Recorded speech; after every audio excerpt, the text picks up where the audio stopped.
মুসলিম বিশ্বে বিশেষ করে হুতি, হামাস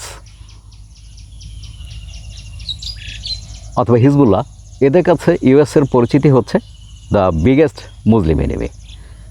আসলে কি ব্যাপারটা সেরকম?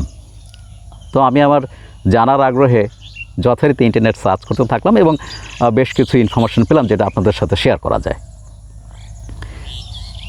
ইউএসএ হচ্ছে যে সমস্ত মুসলিম কান্ট্রির সমস্যায় রয়েছে তাদের জন্য সবচেয়ে বড় সিঙ্গেল লার্জেস্ট ডোনার, অর্থাৎ ইউএসএ পৃথিবীতে তাদের জন্য সবচেয়ে বেশি অর্থ ব্যয় করে থাকে। প্রথমে বলা যায় হিউম্যানিটেরিয়ান এবং ডেভেলপমেন্ট এইড, অর্থাৎ মানবতামূলক সাহায্য এবং উন্নয়ন প্রোগ্রাম। ইউএস এইডের মাধ্যমে ইউএসএ এই কর্মসূচিগুলি পালন করে থাকে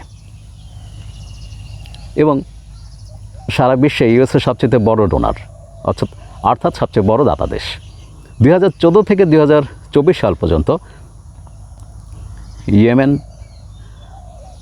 সিরিয়া এবং গাজার জন্য ইউএসএ ব্যয় করেছে $107 বিলিয়ন, অর্থাৎ 10 বছরে তারা এই সমস্ত সমস্যাপীড়িত মুসলিম কান্ট্রিগুলিতে $107 বিলিয়ন দিয়েছে। এবং এছাড়া ইউএসের আরও ডেভেলপমেন্ট প্রোগ্রাম রয়েছে।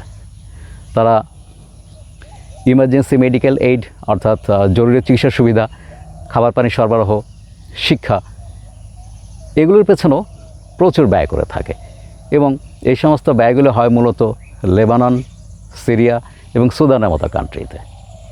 তাহলে যে দেশটি সমস্যাপীড়িত মুসলিম কান্ট্রিগুলোর জন্য এত হিউজ পরিমাণ ব্যয় করছে, সে কি আমাদের শত্রু? সুপার পাওয়ারের সাথে শত্রুতা করে লাভ নেই। তো আপনি তাদের কাছ থেকে বন্ধুত্ব যদি রক্ষা করে চলেন তাহলে আপনি ব্যাপক পরিমাণে ফিনান্সিয়াল এইড পাবেন, কারিগরি সহায়তা পাবেন। তো আমার তো মনে হয় না যে ইউএসএ মুসলিমদের শত্রু, বরং সহযোগিতার মাধ্যমেই আমরা তাদের কাছ থেকে লাভবান হতে পারি। ডিসিশন তো যারা নেবেন তাতে ভিডিও দেখছেন, আমি আমার তথ্য শেয়ার করলাম, এর মানে এই না যে আমি আপনাদেরকে বায়াস করার চেষ্টা করছি। আমার তো কাজ হচ্ছে তথ্য জানা এবং আপনাদের সাথে শেয়ার করা। ভিডিওটা দেখার জন্য, আপনাদের মূল্যবান সময় ব্যয় করার জন্য আন্তরিকভাবে ধন্যবাদ। পরবর্তী ইনফরমেশন জোগাড় হওয়ার আগ পর্যন্ত আজকের জন্য বিদায়। ভালো থাকবেন।